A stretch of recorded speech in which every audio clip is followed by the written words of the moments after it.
Bonjour à tous, c'est votre sœur Marie. Que le Seigneur vous bénisse abondamment. Au nom de Jésus-Christ de Nazareth, Amen.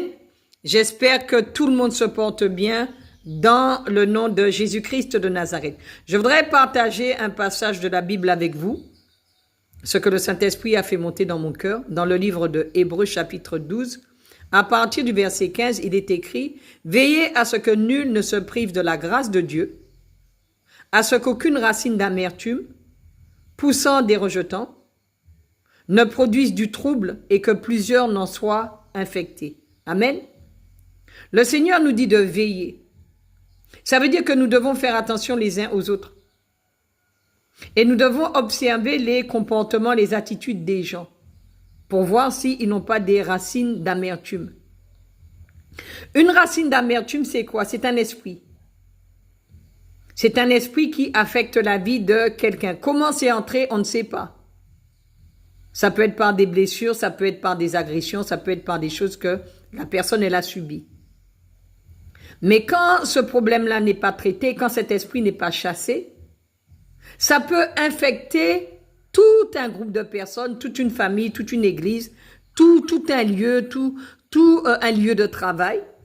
Les gens peuvent être infectés à cause de cet esprit-là.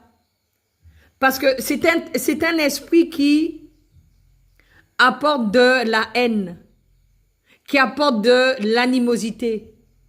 La personne, elle est aigrie. La personne, elle est énervée. La personne, elle est agressive. Elle crie sur tout le monde, elle insulte tout le monde, elle se bat contre tout le monde. Pourquoi? Parce qu'il y a une racine d'amertume. Et ça s'entend sur la façon de parler de la personne.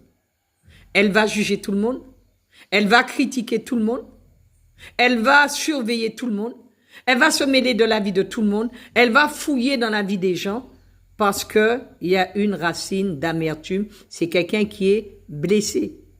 Et une personne comme ça n'est pas posée. Vous verrez que cette personne, elle est toujours excitée. Est-ce qu'il faut la rejeter? Non.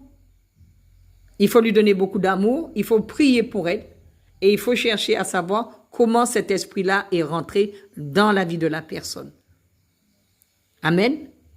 Alors veillons les uns sur les autres et veillons à ce que personne ne se prive de la grâce de Dieu. C'est une mission que nous avons. C'est un commandement du Seigneur de veiller que personne ne se prive de la grâce de Dieu. Amen.